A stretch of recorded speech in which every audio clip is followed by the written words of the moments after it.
things people talk about insanity, success, all of the elements.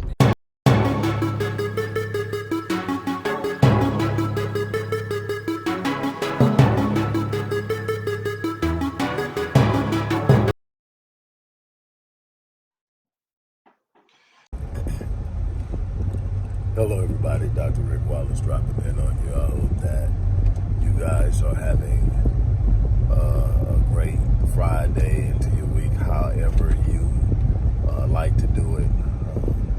I've gotten all of my sessions with my clients out of the way. Now I'm headed to the gym for a midday workout, and while on the way, I decided to address a question that I have been bombarded with after posting the Candace Owens video and my particular commentary on it and how I felt about it. And I've been bombarded with a few questions, and I want to bring some clarity to what it is that I'm focusing on when dealing with Candace Owens as a whole, and with dealing with this specific video that she made deriding specifically George Floyd, but also Ahmaud Arbery. And I'm going to do that momentarily, but I do want to remind you that we at the Odyssey Project definitely need your support. We are doing a lot. If you're aware of what we've been doing over the last 15 years, if you've been following us since we've been on social media for over 10 years, you know the work we do. If you followed us on our initial channel, you know how hard we go and how committed I've been, even in sickness, to being a part of the solution to the Black Enigma. And so we need your support. Look in the description box at the first paragraph and find a way that's compatible with the way that you want to give and support the work we're doing. I'm not going to get into all the programs. At some point in the video, you'll see some of the things that we've done towards the end. But what I want to focus on now is this whole thing.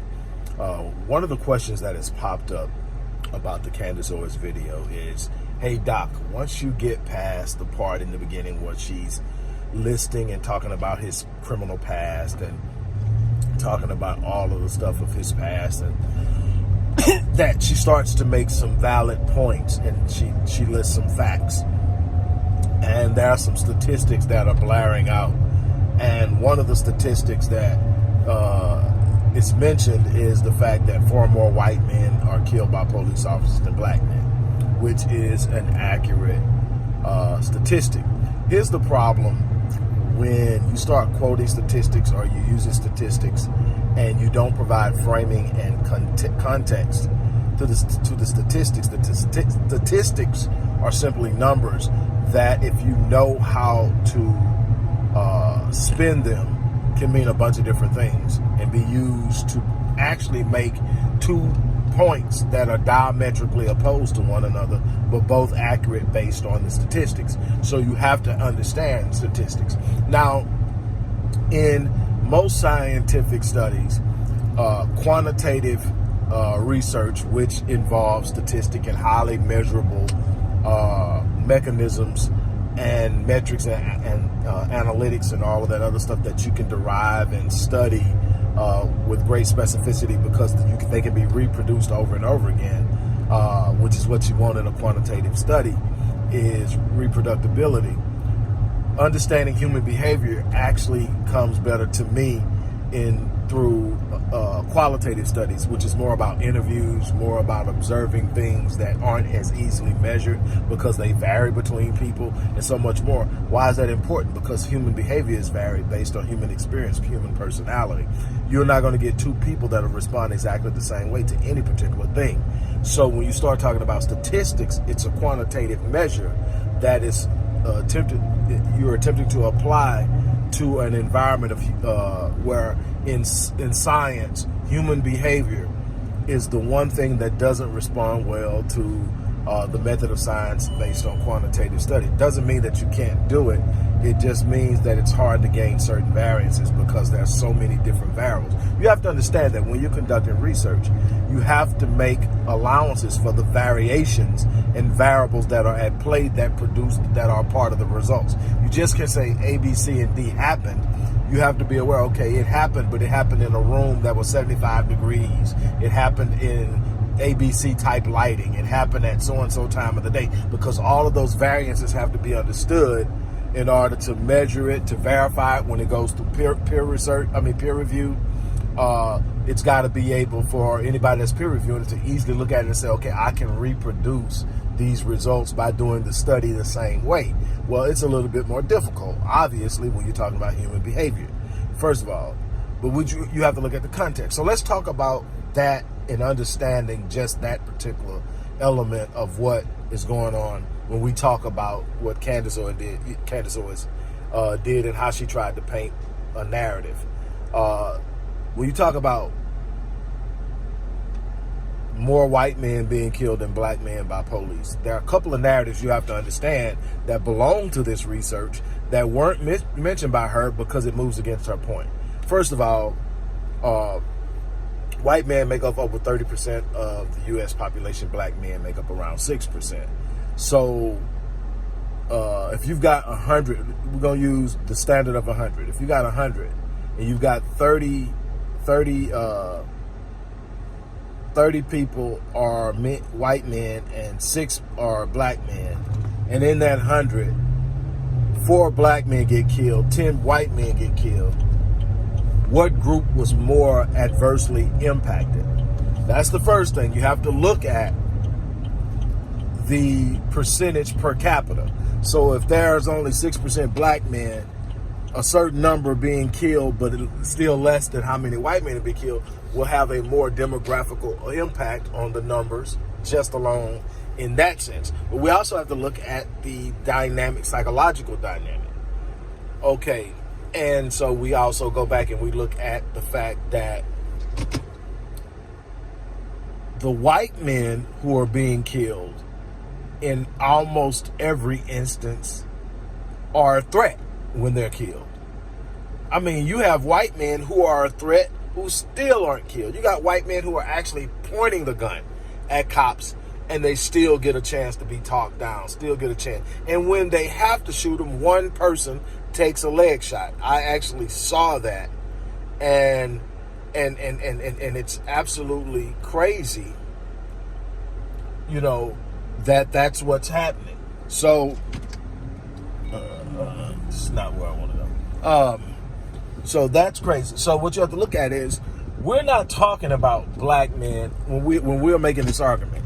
We're not talking about black men who are in shootouts with police officers being killed by a cop. We're not talking about black men who just came out from killing 3 and 4 people. We're not talking about black men who are on the run from killing people. We're talking about unarmed black men like Sean Bell, Oscar Grant, Trayvon Martin, Ahmaud Arbery, and George Floyd, and the list goes on. Those are the ones we're talking about. So when you talk about that, the number of unarmed assailants that are not in a threatening position that are killed are more likely to be black. And not just black men. We also know now that there are studies available to show that it's more likely to be a black woman dying in police custody. So once again, we are in a situation where we're looking at the context of the numbers, not just the superficial outlay, but the context of the number. Here's another thing where the presentation can be made, can make sense, but it doesn't necessarily point out or illuminate what's really going on and what the real true agenda is. Okay, at the beginning of her video, she talks about all of this stuff that George Floyd has done in the past. But before she does, she says, I don't believe that he should have died the way he died. I believe that the police officer should be punished. Let me be clear. I don't agree with what happened to him. And my well wishes go out to his family. And then she goes on and she said that what we're upset about, we have a right to be upset about because it shouldn't have happened. And if that's the case, even under your own admission, that's the case even though he has a past. What's your purpose for bringing up his past? If killing him was wrong even though he had a past, why bring up the past? Why? Because it's another opportunity to dehumanize the black male image. It's another opportunity to paint the black man as an animalistic entity or being that does not have control over his behavior. That is one of her common themes, is the devastation and destruction of the black male image, which is understandable being that she married a white man who is historically proven to be racist in theory and in practice. But so we have to understand, so the reason she's doing this isn't just to talk about, quote unquote, I don't like that he's being martyred. Well, that's the other point I want to make, and then I'm going to actually be done. She makes this long diatribe and pointless argument about George Floyd and Ahmaud Arbery and a couple other people not being martyrs or should not be made martyrs or heroes. See, the truth is, nobody said they were martyrs. She did. Nobody said they were heroes. She did. Nobody said they are the representation, the ultimate representation of black manhood. Nobody said that. What we said and what we're fighting for is because they were murder victims. And that we live in a reality where our murder victims, when the killer happens to be a white cop, rarely get justice. That's where the anger comes from. That's where the frustration comes from. And the reason it was a tipping point with this particular case, and it's been so much press exposure and energy given to George Floyd, was because of the obvious intent and malice of the officer. When you pull your gun and you shoot, whether you should or not, it's a split-second decision, and you can easily argue, okay, I was afraid, I got overzealous, whatever it is. And you see it, it's okay, it was a split-second decision. People got to see 7.5 minutes of this man's knee on this guy's neck, with this guy crying out for his mama, with this guy talking about he can't breathe, about his stomach hurts, about he's feeling bad, that they are going to kill me. That right there is why we're at this point. Not because we have this unbelievably distorted illusion or image of who George Floyd was. George Floyd was a black man who had did some things that he probably wasn't proud of, and he had did some things he was proud of, like the vast majority of black men. I'm not here to champion anything where people do wrong, but I've made my mistakes in the past. So, and I've proven that mistakes don't define you. And I know a bunch of other brothers who have proven that you don't have to allow your mistakes to define you. Well, if that's the case, then what does that have to do with this? It doesn't. But she made sure she brought it up. She made sure that she made an argument against something that's not even a suggestion. We're not looking at a martyr is someone who has a cause for which they are standing up for and not willing to bend on, and they end up being killed because they're standing on that position or because they're supporting that position. That's a martyr. A hero is somebody that you look up to that is making unbelievable impact on the community in some way. And we're not saying that George Floyd is a hero. We're not saying he's a martyr. We're saying he's a murder victim. So what she's actually sit up and making points about isn't even argumentative points from the position we're standing on. It's a distractive detour from the truth and the reality of what's going on, that our black men are unnecessarily dying, and that's the end of it. It doesn't matter what they did in the past. It doesn't matter what's going on. And the thing is, even when it comes down to for the reason that the police were called out, turns out that the $20 bill was not counterfeit. So he died for something that wasn't even wrong. He was not in the wrong at that point. So they were arresting him for something that wasn't wrong. And my thing is, you have to look at the history of a person. You have to watch their behavior. I'm talking about Candace Owens now. You have to look at what they have historically done. You have to look at it with great detail and find the patterns. Her patterns is in bashing black men, uplifting white men, and specifically redirecting any energy that points towards white supremacy racism. That's her thing. She's going to say black people whine too much. Black people play the victim too much. Black men deserve the stuff they get because they're criminal-minded. Those are the type of things she marches on. It's not about accountability. I have no problem with accountability. I demand it myself. That's not the problem I have with her. I have a problem with the fact that it's always redirecting energy that's aimed at white men back to black men with a veneer of criminality, animalism, and hostility and violence. And that's not who we are as a collective. Everybody has violence in there. I mean, there are more white men in jail for murder, but we're not going to hear that from her because that doesn't lend to her point she's making. There are more white men in jail for certain other things, and even with black men being the major population, the majority population in prison, look at how many white men are in for certain particular crimes. And you have to understand that they have a level of criminality and animalism in them that is unparalleled. Without provocation, they have the access to privilege and they still choose to do it. But that's what I wanted to point out. I just wanted to kind of answer that question. It takes more than just quantitative data to assess the reality of black living in America. You can look at the statistics, and because we make up such a low part of the population, there are going to be things where they can make an argument where, yeah, more white men are killed by police than black men. But almost in every situation, they need to be killed in the worst way. In other words, they were really going to hurt somebody if they weren't killed.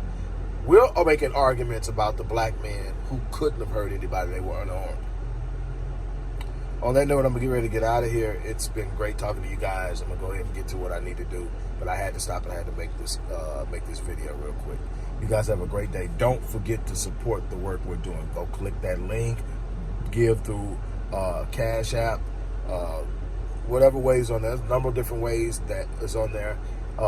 Even if you have to give through PayPal. I stopped dealing with them, but if that's the way you want to do it, you can send it to CEO@RickWallacePhD.link. And on that note, I'm out of here. Hello everybody, Dr. Rick Wallace here, dropping in with a little special announcement. For those who have followed me for any stretch of time, you know, outside of the businesses that I run, like Myriad Business Solutions, the Visionetics Institute, Odyssey Media Group, I also do a great deal of work inside of the inner city communities in Houston, Dallas, and other areas. I'm asking now, as we push a fundraiser, that you support what the Odyssey Project is doing in the inner cities, especially with programs like Black Men Lead, which is a rite of passage initiative, and Restoring Ghetto's Forgotten Daughters, which is a program focused on helping young girls, but boys as well, suffering from childhood sexual abuse, rape, molestation, domestic abuse, absentee fatherhood, and so many other things. The information will be in the box. Thank you.